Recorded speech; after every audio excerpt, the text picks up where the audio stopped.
changing the world one person at a time. We are in the jungle of Miami, right? In the jungle. What's so funny is someone stole my fucking highlighter shirt that you guys probably seen the past couple days. It's amazing. I mean, it was just in the locker above me, and I said, "Oh no, it'll be all right." No, that shit got.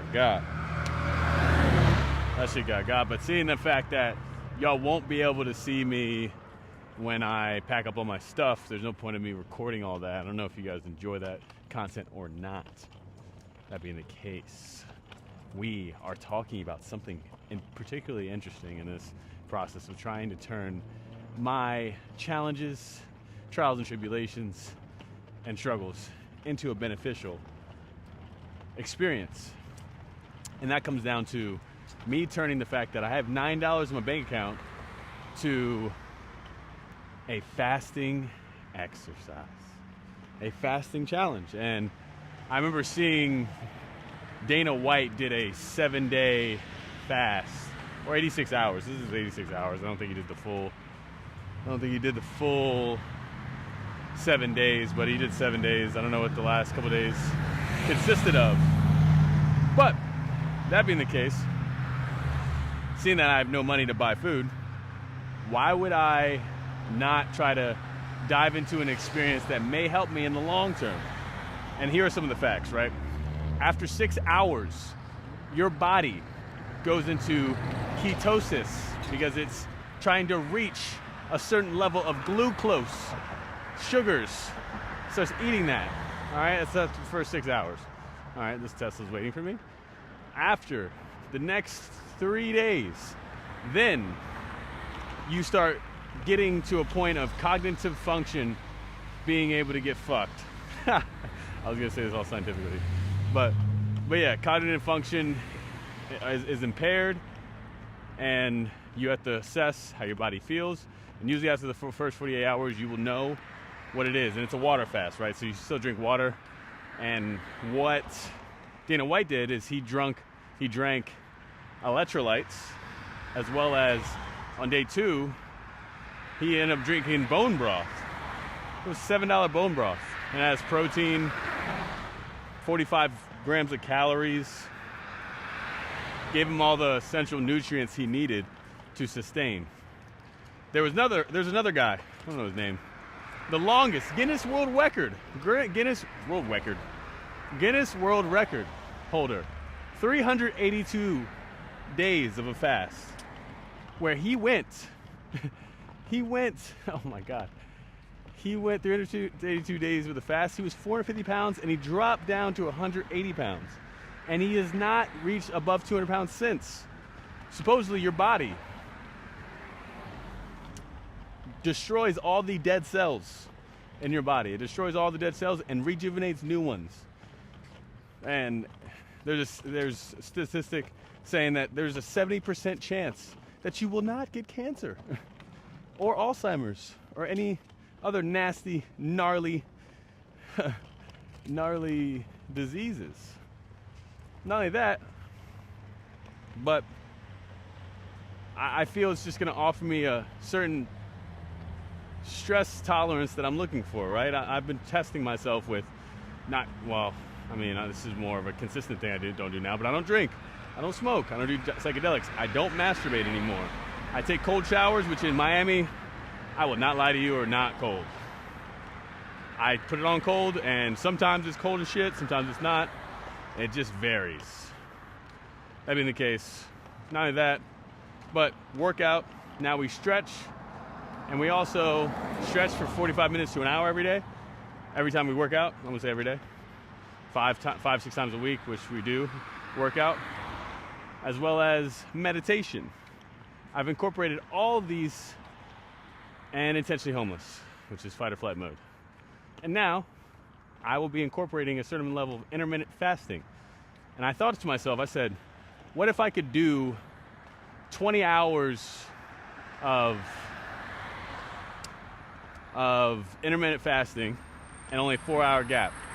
See how my body feels. I mean, I'm obviously going 7 days of the water fast. Oh, and I forgot to mention, at the end of the 7 days, your body starts to cannibalize itself and eat whatever protein source it can get a hold of. That being the case, then your body starts eating itself. But a lot of people said that the benefits of this are amazing. And I believe that to be true, hopefully true, during this process. And it's a high-risk decision because I will be having an interview come Tuesday, which would be day 4 of my 4-day water fast. Oh shit, okay. Of my 4-day, I'm crossing the street. Of my 4-day water fast. And I want to see how I will handle myself in an adverse situation to be able to have a moment in my life that I could have forever. What I mean by that? She rescheduled from this past Thursday, which was, I think, yesterday. Yeah, I think yesterday. To Tuesday. And since she rescheduled on Tuesday, I jokingly said I worked for this my whole life. It was a joke, but dead ass. I've worked this whole time, my entire life, to have this opportunity. And there's a reason it's happening. Not only that, I think it'll add an advantage to me being able to have the opportunity to refer to see my dedication not only to my personal development, but to myself and this journey that I'm on of the jungle story and just having life experience. And there's so many questions, whether it be within the application for the show that said, what is your, are you a risk taker? I said, you dead ass? You know, safe is the new risky? I live for risk. I understand the consequences to what risks give me.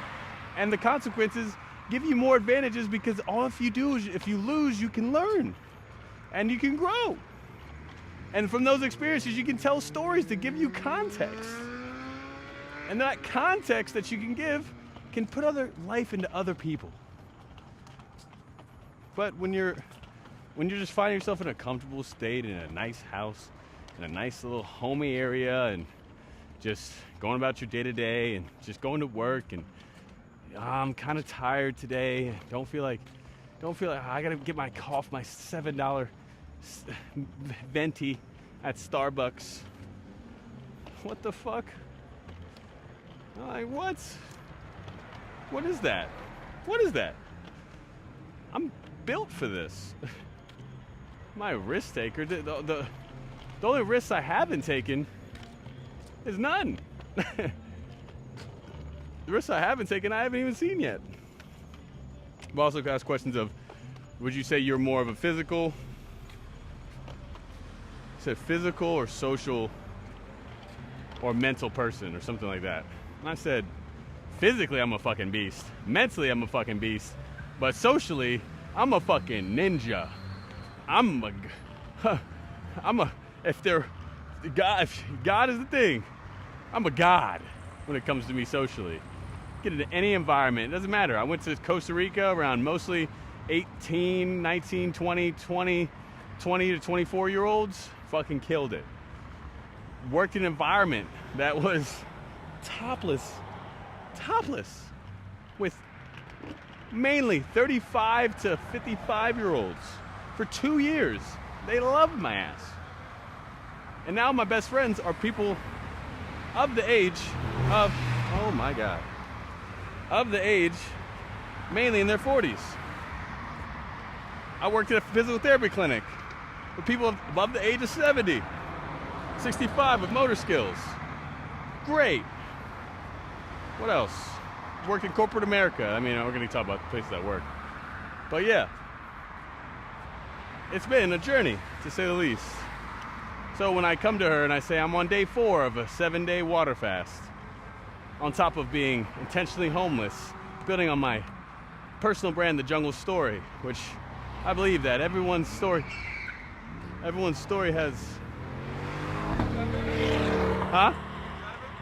Huh? No, I'm good. Thank you so much.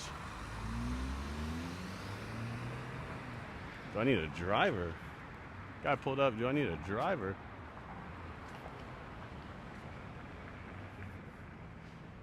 I wouldn't get in your car anyway. Just trying to fucking... I'm not trying to get got out here.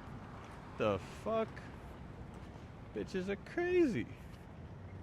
These bitches are crazy. There was the Lambo that drove past him, and this guy pulled up and said, do I need a driver? Fuck no, baby.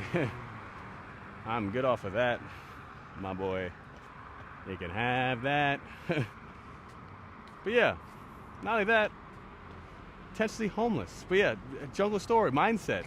Talking about storytelling, mindset. Oppression, open relationship dynamics. Having a naked podcast. Going on national television naked. Modeling naked. What? D1 athlete. What are we talking about here? While also being vulnerable with everything else in his life. 2 best friends passing away. With having genital herpes. With almost having a kid. And that was a big portion of my life that I'm actually hopefully... I'm not going to say that. Because when this blows up, I don't want people to know. But I'll be seeing her soon. That woman.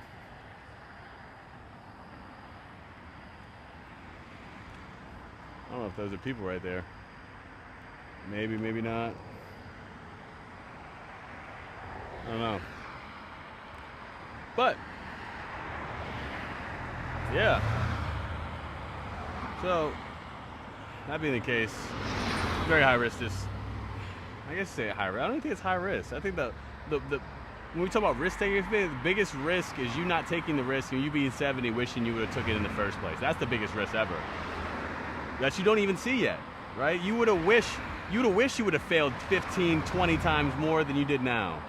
You probably wish you would have been intentionally homeless and lived your best life. Maybe you would have wished that you would have lived your life like Jungle Jaye, going to fucking live in Mexico for 2 years, travel to Europe, going to Alaska, fucking Toronto, Canada, fucking, what else?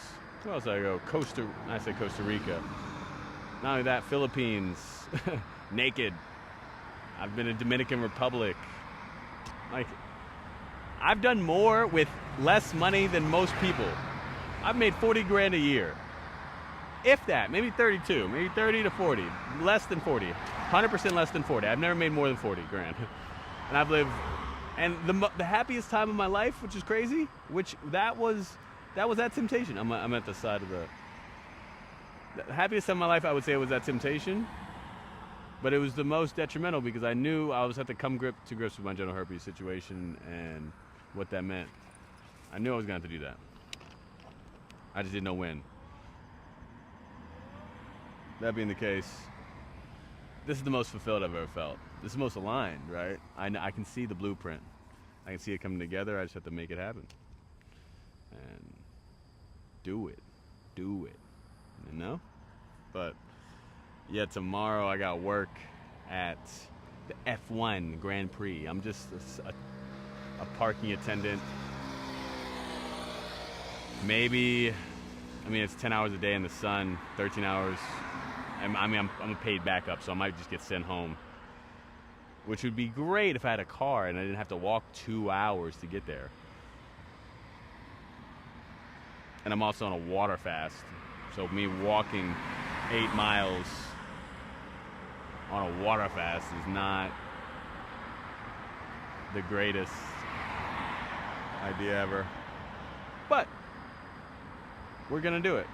And we're gonna embrace it because honestly I have no decision. I have no other decision. Because I'm not asking nobody else for more for money. Bro, you put yourself in the situation and you gotta get yourself out of it. And that being the case, you have to find the solution to what that is. And right now that solution is to make the most of what this could be. I could easily try to make this happen and get some bananas, and no. I'm gonna drink this fucking water, this liter of water, 4 liters a day. I don't know if I'm gonna have electrolytes. I don't know if I'm gonna have bone broth. Maybe I'll do that on the second one. I'll do a bone broth, intermittent fasting. with bone broth because I don't know if I can buy any bone broth. I'm just gonna do it with water and make it work because I have no other option. And then the greatest part is I love putting my back against the wall. It's the best place ever I could put myself, honestly. Best place ever. The reason I'm really sitting here is because I think there's people sitting underneath this tree, and I don't want to set up my shit and then get kicked out. Because I see a light that's flashing, and maybe it's just, I don't know if y'all can see that. No, y'all can't see that tree. There's like a little light. No, y'all can't see that. I would flip around my camera, but for some reason on this live on Streamlabs, it doesn't do it. I mean, I got that 20/20 right now vision, the glasses, but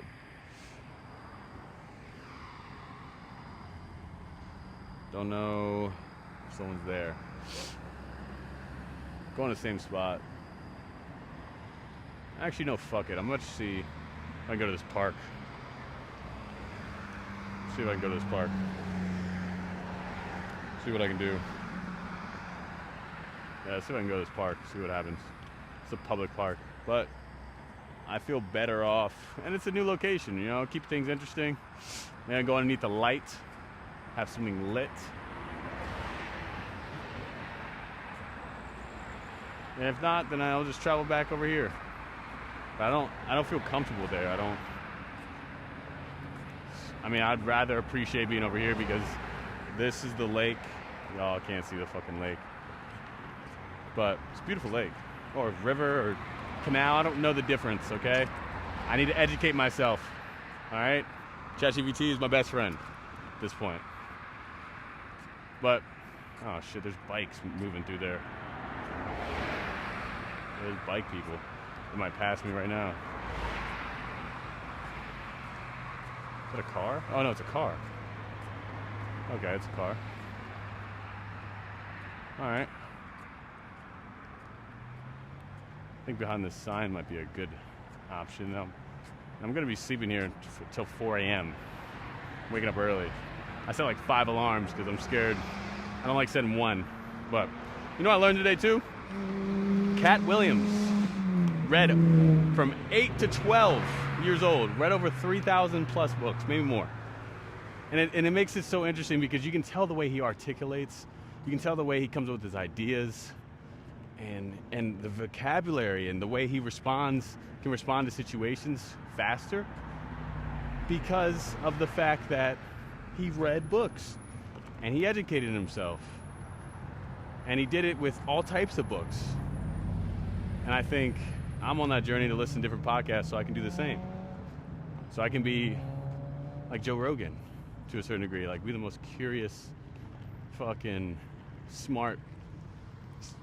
Like everyone has levels of intelligence, right? And I feel I would love to exercise what that could be for me and what I could do on a podcast and what I can do for other people, and that's why I'm on this journey right now.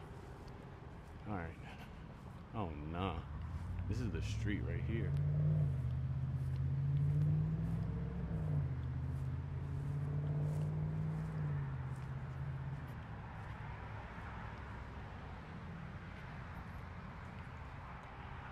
I thought there was more to this. There's not. Really not. Well, that was dead. I mean, there's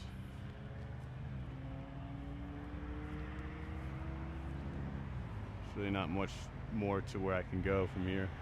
Y'all can't see shit, but maybe I can squeeze in this. Nah, that's dead. All right, there's this running trail that maybe I can find somewhere in the cut. Over here. This running trail, I mean, someone's probably gonna be running in the morning, I don't know. Yeah, it's bike trail, running trail. We're about to go on a trip in our favorite rocket ship. zooming through the sky. Little Einsteins. Come on, let's go. No, it's just dead. There's nothing. No, there's nothing I can do over here. Nah, I thought this was breeding ground. Trying to see if those lights are just lights or those someone's reading lights. There's nothing I can do over here. And it's too populated and nah.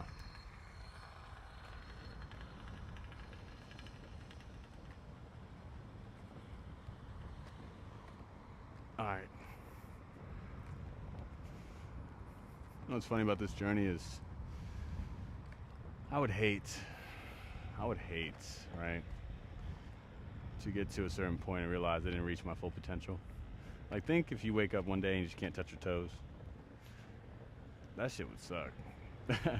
That's how I feel. That's how I feel when I work out. You know, there's reminders all around me, right? There's reminders everywhere I go. Doesn't matter where it is. See people driving cars, I'm like, that costs X amount of money. Not only car payment, but rent for the car. I see people that are, I guess we just made the example, that are overweight. I'm like, nope, I physically cannot be unhealthy because I would like to live as long as possible and test myself at the highest ability that I can. Because physical health means you'll have a mentally healthy life. Not only that, whenever I see people's certain body language of people, I'm like, have you done work on yourself? You never know what people's going through too. Never know. But I would just hate to not even reach my potential. I would hate to be average. I can't imagine myself being an average dude, living an average life, being okay with being okay. I'm not okay with just being okay. And that's what I saw. I don't think that's anybody at that tree. That's what I saw a lot of people, not just, it was just the point in time I was at. I think a lot of people that I work with in Alaska were actually just different misfit of people that could live that life. Honestly, a lot of those people were different and not average, because most people couldn't live that life. But it was just the mindset I was in of, there was nothing that could, that was the best job I've ever had, best environment, people, because you have to work with the people you live with, live where you work 12 to 14 hours a day, eat with the same people, and make that work, and travel together, and it's your whole existence. And you have to just kind of live in this minimalist mindset, and it brings the most eclectic people together. But even there, I said, is this, people weren't dogs, right? People were just trying to make it through the day. I'm sitting here like, yo, no, like, I'm 12, 14 hours deep, and then I'm going to the fucking gym, right? And I'm listening to podcasts all day, or maybe I stimulate myself with, I think those are people. I don't know. I think it's just a light. I just don't remember that being there.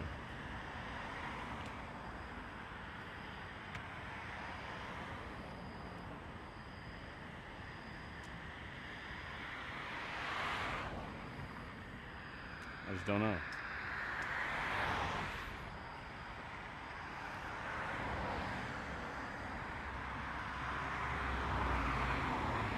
Someone might be camping underneath their tree and having a fucking dinner or something. I don't know, having like a little picnic late night reading session. You never know. You never fucking know, dog. But I don't know, they look mad sketchy on this bridge. I mean, there's a bridge right here.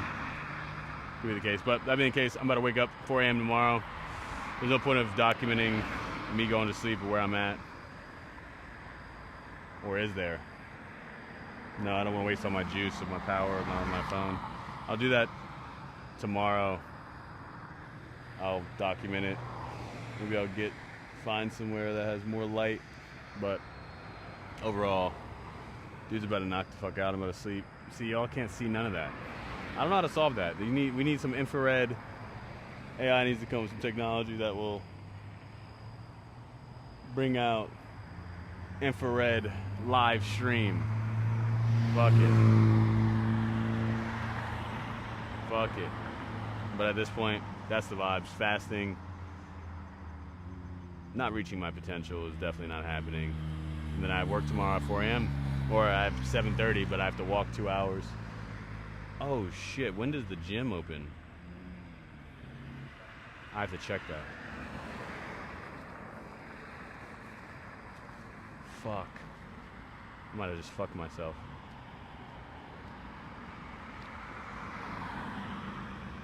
Holy shit. Hold up. See y'all.